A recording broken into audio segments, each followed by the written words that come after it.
Hi guys, welcome to the September 2013 anime pickups. This is for the first half of September. I don't know how many parts there'll be this month. It should just be 2 because I've delayed the first part, but till now.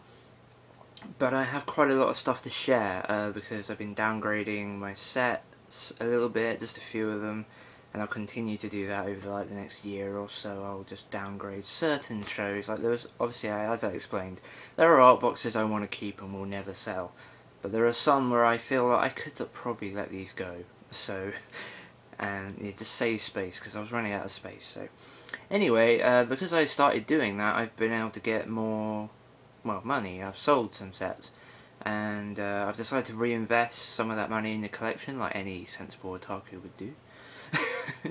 So I've got quite a lot of stuff to share, and I will have some more to share in the next part as well. But anyway, this is the Razafon Blu-ray box. I showed this in the last video.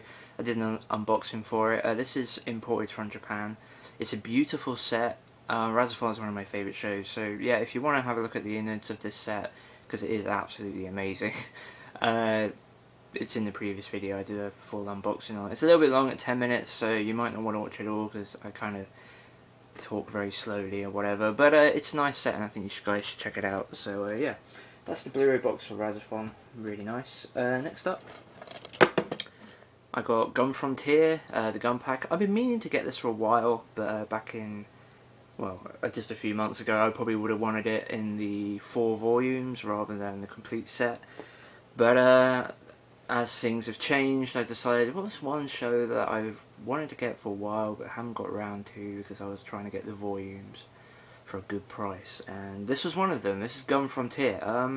I've already seen this show. I used to own a bootleg copy of it about 6 years ago now or something, and I reasonably enjoyed it. It's not amazing. It has some like slightly offensive attitude to women in it, which is certainly debatable when you watch it. Like, just try and take it as tongue-in-cheek, like seriously tongue-in-cheek, because otherwise it can get, it can be quite a good conversation to have, I think.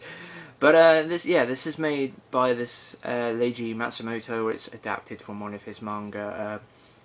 Same guy that did Galaxy Express 39, Captain Harlock, which I want to get soon. A new set just come out for that. Yeah, it's the same guy that did that. It stars Harlock, you can see here, and the Harlock characters from that universe, or that show, or manga, whatever. Yeah, it stars those characters in the Wild West. It's not like something he did much later. It is based off a manga from the 70s. I'm pretty sure when I looked it up, and yeah, I'm pretty sure it's based off a manga of the 70s. Like, not a very long one. I think it might have even been a one-shot. I'm not quite sure. Maybe not a one-shot, but a 1-volume sort of thing. But yeah, it's it's alright, you know, I quite like it. Like I said, it's quite offensive in places, but it's kind of cool to see those characters in the Wild West. I don't know if it necessarily works, but I think I said before, I quite like Wild West anime. I don't generally like Wild West movies or anything like that, but when it's done in a Western, shall we say, when it's done in anime, I tend to enjoy it. Like, not like amazing, I don't highly rate any of those shows, but I tend to enjoy them. So yeah, Gun Frontier. It's cool. Okay, next up, we got something I'm watching right now and I plan to finish today. This is 0091, or 0091, however you want to say it. This is the complete collection, not the save edition, because I'm going to try to avoid those as much as possible. But unfortunately, you know, sometimes it might just be more viable to get the save edition because it's more expensive otherwise, or a lot more expensive. But anyway, yeah, 0091. This is kind of cool. I'm kind of enjoying this show. It's like espionage, like is it honestly, I don't really know the full meaning of that word, so I wouldn't use it. But it's like secret agents and stuff. It's set like 140 years in the future, and it's based on the fact that if the Cold War never ended, so you got West Bloc versus Eastern Bloc. And yeah, it's got like James Bond-esque style, and I like the look of the show. It's kind of very Tezuka in terms of the character designs and stuff. Yeah, I really enjoy it. It's episodic, which is the one negative thing against it, but it kind of works as well. So you kind of get like these little condensed stories, and some are better than others, but it's just got this, I don't know, like, it's just cool Like episode 3, he had Vic Magnana. I'm trying to remember how to say that properly, and I'm pretty sure I didn't. But, you know, Edward Elric's voice actor, Vic. Anyway, yeah, it's got him in episode 3 as a fellow assassin-type secret agent thing. That episode was really cool. I really enjoyed it, and I think it's something that you guys should check out. I really enjoyed 0091. Or have enjoyed it so far. I've got 4 episodes left. But yeah, it's a really nice set. I want to quickly show you the innards of this, because the artwork on the inside is beautiful. Look at that. That's for the part 1, or disc 1 part, and then you've got the disc 2 part as well. So yeah, if you want to pick up the set, I'd recommend picking up this edition, because obviously the Save Edition won't have anything like this, because I'm pretty sure the Save Edition will have a reversible cover, but obviously because it's reversible, you just get that ugly green thing on the edge. And Funimation are idiots. I saw a listing for Cowboy Bebop that had it, their Blu-ray edition, that had it under the classic Anime Classics line, which immediately leads me to believe they'll put it in that horrible frickin' packaging. So I'm not too happy about that. Anyway, next up, I'm pretty sure this is part 1. Anyway, I'll just show them both at the same time. I got part 1 and part 3, part 2 hasn't arrived yet, of 12 Kingdoms on Blu-ray. Yeah, I feel kind of stupid, because I remember when I bought 12 Kingdoms on DVD, which I still haven't actually watched, so I just bought them on DVD, and now I bought them on Blu-ray without actually having watched the DVDs yet, which I'll now just sell on. But yeah, I remember I bought those DVDs while these were out. I'm pretty sure they were out, or they'd been announced at least, so yeah, I feel kind of stupid for doing that. But yeah, part 2's on the way. It's 10 Blu-rays, which is kind of cool. In Japan it didn't get as many discs, but honestly on Blu-ray the disc count really doesn't matter too much, unless you put in like 20 episodes on the disc, or 15 or something. It really isn't a big deal. Like, you're not going to notice the difference between episode and episode, especially for a 25-minute episode. Episodes, yeah, whatever. I'm quite looking forward to watching this show, because it reminds me a little bit of Kyo Caramel. Obviously Kyo Caramel is a comedy, but it's essentially Person in a Strange World genre. I watched the first episode, and the Blu-ray looks really, really, really good. I saw a review on Blu-ray.com, which I normally check out. I don't trust their reviews necessarily, and here's a good example, but I like reading them anyway. It gives me a general idea. But yeah, they said that this was an upscale, like it's clearly from an SD master or something. And it's like, this guy, I don't know if he had like just foggy vision, because he's like saying it's soft in places, but for an upscale, the line details is actually extremely good. I'm like, yeah, the line detail is extremely good, because it's not an upscale, it's native HD, and it's quite obvious it's native HD. Like, it has soft backgrounds and some soft scenes, like especially the long panning shots, like the ones where you got very minute detail in the distance, and you've got just like a large landscape. It's soft there, but I think that's more just because of the time this show was made, and the fact that it wasn't going to be broadcast in HD on television, but they made it in native HD for the future. Because, I mean, I don't have rock solid evidence that this is native HD, like proper high definition, not an upscale, but it looks amazing. If you guys own this, or if you ever get around to owning it, you'll see what I mean. It looks exceptionally good. Line detail is amazing. Everything about it is clear and crystal, and yeah, it has some soft moments every now and then, but that does not mean it's an upscale. So yeah, anyway, yeah, 12 Kingdoms, happy to own it on Blu-ray, can't wait for the second part to come through. I will watch this very soon, I think. Okay, sticking with Blu-rays, I picked up Elfin Lead on Blu-ray, the 13 episodes plus the new OVA, or not a new OVA, it's quite old, but it's the first time it's ever been available in English. I'm pretty sure it's subtitled. I don't think they went back and dubbed it. I'd be very surprised, because this is actually an ADV release. ADV do technically still exist, but you know, they don't license anything. It's really, really complicated. It's not something I fully understand, but essentially they do still exist, and they do still only license to a few shows, one of them being Elfin Lead, and they've released it on Blu-ray. It seems from past releases that Elfin Lead is probably ADV's main bread maker. Like, it just, you can, like, if you go back over like the last four or 5 years, Elfin Lead in America has like been released 3 times or something, this being the 3rd of them. So yeah, they're releasing it quite on a consistent basis. But I haven't checked out this Blu-ray, but I remember when the Blu-ray in Japan came out and I saw like comparison screenshots. I'm pretty sure it's an upscale. There's nothing too exceptional going on in terms of better detail. It just looks slightly clearer. There's less digital noise, and like blacks are slightly more deeper and things like that. Just like it just gives you a generally better picture when you upscale something, but you don't get more detail. Like there's no, it's not, you can't make detail out of nothing. Like if it's a 480p master and you're blowing it up, it doesn't mean there's suddenly more detail. It just means things can be slightly clearer. They can do like little things to it. And this is definitely why I think 12 Kingdoms can't be an upscale, because it just looks exceptional. And when you look at it against an upscale, it just, the difference is night and day. Man, I said this was going to be a long video. Already 11 minutes in. It's going to be a long one. Sorry guys. So yeah, basically I've completely lost track now. Yeah, this is Elfin Lead on Blu-ray with the OVA. I've seen the OVA twice. I'm pretty sure it's not a full episode. I think it's like 15 minutes or something.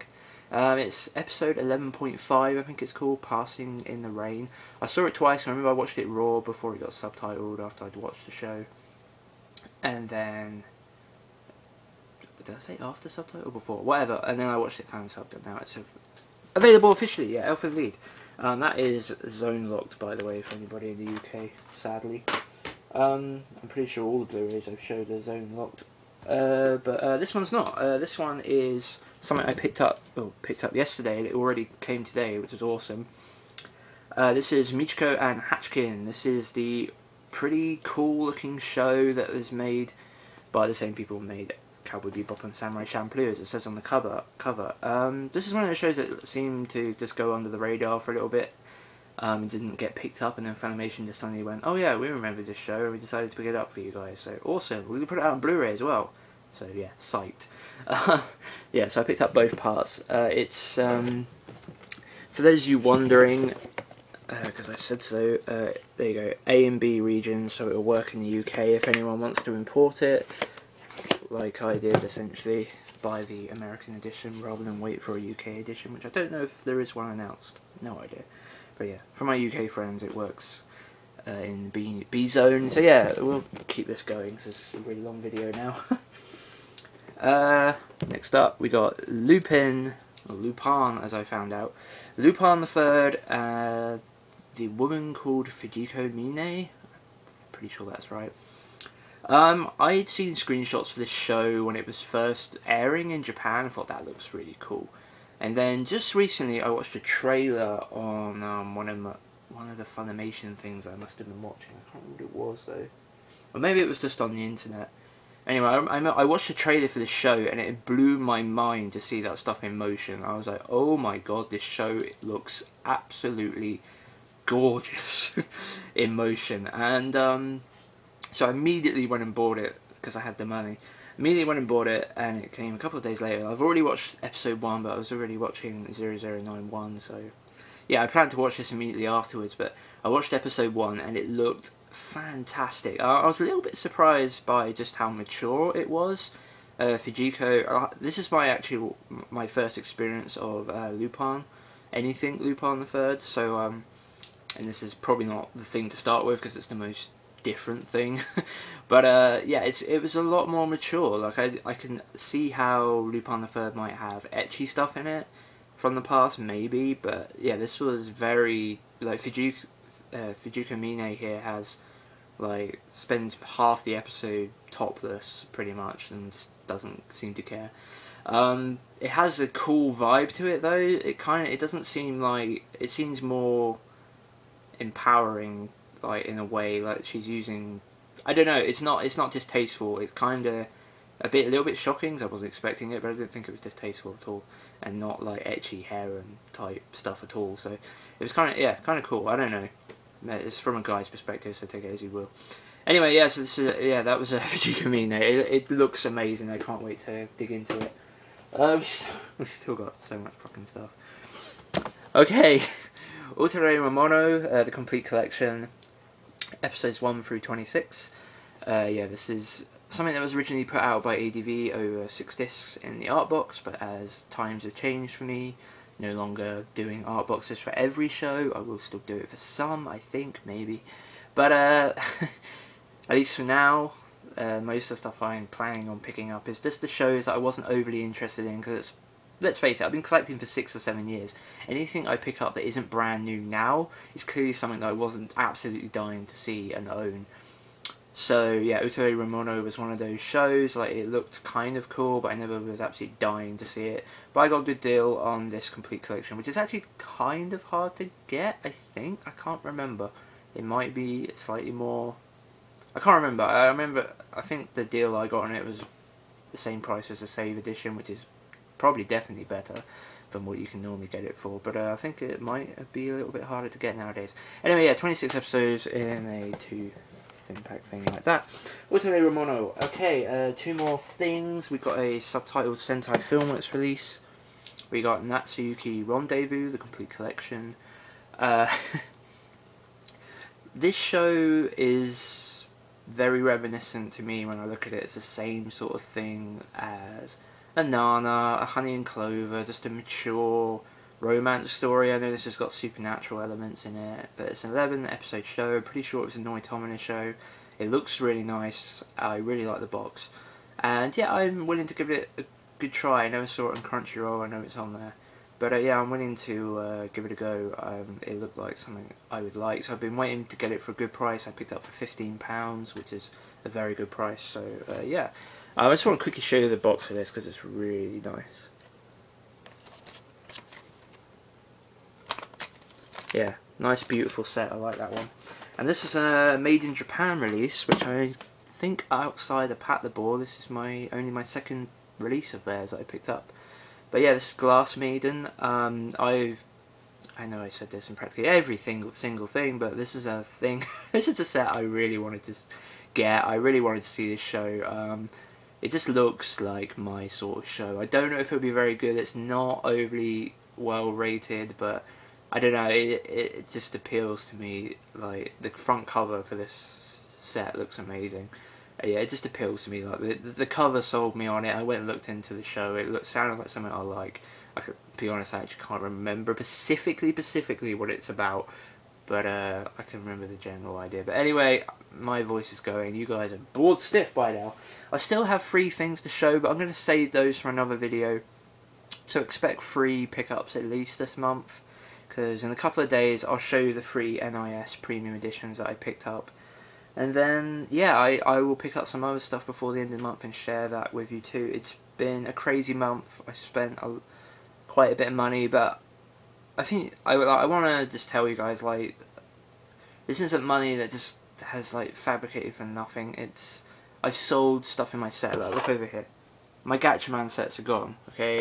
Like, I got quite a bit of money for those. I've reinvested it in the collection, and I'll buy the Blu-ray when it comes out. Like, the reason I've been able to get so much is pretty much because of that gap where the Gatchaman stuff used to be, and I'm pretty sure any of you fellow collectors out there will know why that gap was able to produce so much anime to replace the gap, as it were. So yeah, I'll see you guys in a couple of days with the NIS premium editions. I got a couple of unboxings I've had sat in my folder ready to put out for a while, just haven't got around to it. And then yeah, another pickup video before the end of the month. I've been Blaze, you guys are bored stiff, like I said. I'll see you soon.